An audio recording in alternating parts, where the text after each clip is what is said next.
kitabilllah. Allah kitabının belə deyək də Qurani Kərimə olan hörmətdir, ehtiramdır. Biz görürük, baxıb görürük ki, Quranda Allah Teala buyurur ki, dəstəmazsız, pak olmayanlar Qurana əl vura bilməz. Yəni buradan artıq bilinir ki, bunda bir qüdsiyyət var. Başqa kitablara əl vurmaq olar, belə deyək də. İndi ondan çıxarış ediblər alimlər, deyirlər, üləmalar, müstəhidlər deyirlər ki, Allahın adına, müqəddəslərin adına, hətta yalan danışmaq orucu vaxtı bilərəkdən orucu batil eləyər və yaxud da əlvi onların adlarına gərək toxundurmayasan, hər hansı bir dildə olursa olsun. Yəni buradan çıxar eləyiblər də bu ayədən ki, həmin ayələr orada müqəddəslik Allah Teala verib onlara. Və fərqi bundadır. Yoxsa başqa bir şeylə, onu demək deyil ki, o çernil də orada məlum məsələdir. Və yaxud da mətbəədə onu xüsusi çernil vasitəsilə onu yazıblar, kitab halına salıblar.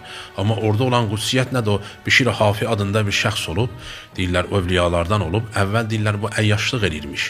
Və bir dəfə əyyaşlıq eləyib qayıdıb gəlirmiş, həmin o yerdən gələndə məst halda olur və görür bir Quran vərəqi yerə düşüb. Bu Quran vərəqin yerdən götürür, Quran yazılar, ayələr yazılan və onu təmizləyir, gəlir evində gözəl bir guşədən onu asır. Və həmin gecə Arifin yuxusuna, belə bir yuxusunda belə bir səs gəlir, hatifdən, qeybdən bir səs eşidir ki, o Bişir Hafi ki, bizim adımızı, bizim ayələrimizi hörmətli tutdu, əzizlədi, onu sığalladı, biz də ona əziz tutarıq, onun adını ucaldarıq, biz də ona mərhəmət eləyərik.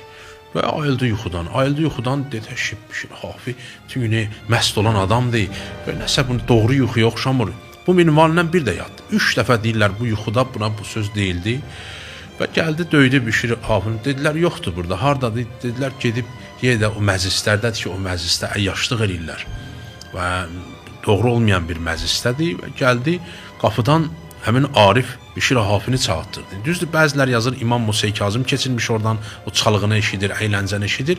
Amma bu cür nə də yazanlar var ki, bunu çağırır və gəlir, görür ki, Ariflərdən biridir. Bu da məşhur adamdır, məşhurdur, tanınmış adamdır. Və bu səfər deyir ki, bəs sən haradır, sənə xəbər gətirmişəm. Deyir, xəbər əzab xəbəridir, ya bəşarət xəbəridir, ya əzab xəbəridir. Bəs halı qəziyə belə mənə yuxuda deyiblər və gəlmişəm səni mən, belə deyək də, bu qəflətdən oyadım ki, sənin bir məqamın var ki, mənə 3 dəfə sən belə bir yazı, belə bir dedi ki, bəli. Orada ayaqyalın, belə deyək də, ayaqyalın düşür bu Arifin dalıca və gedir, görüşür, hətta dostlarla deyir də, bugündən mən sinən qutardım. O Hafi də deyirlər, ayaqyalın, hətta deyir, ayaqqabı da geyinməzmiş ayağına, nəyləyin də giyinməzmiş ki, tabi mən gərək həya eləyirəm Allahın o torpağın üzərində ayaqqabı eləyirəm. Bu dərəcədə gəldi, o məqama yetişdi. Neynə? Bir dənə Quran ayəsinə, Quran vərəqinə elədiyi ehtirama görə, qoyduğu hörmətə görə. O ki, qalsın bütün Qurana insanı.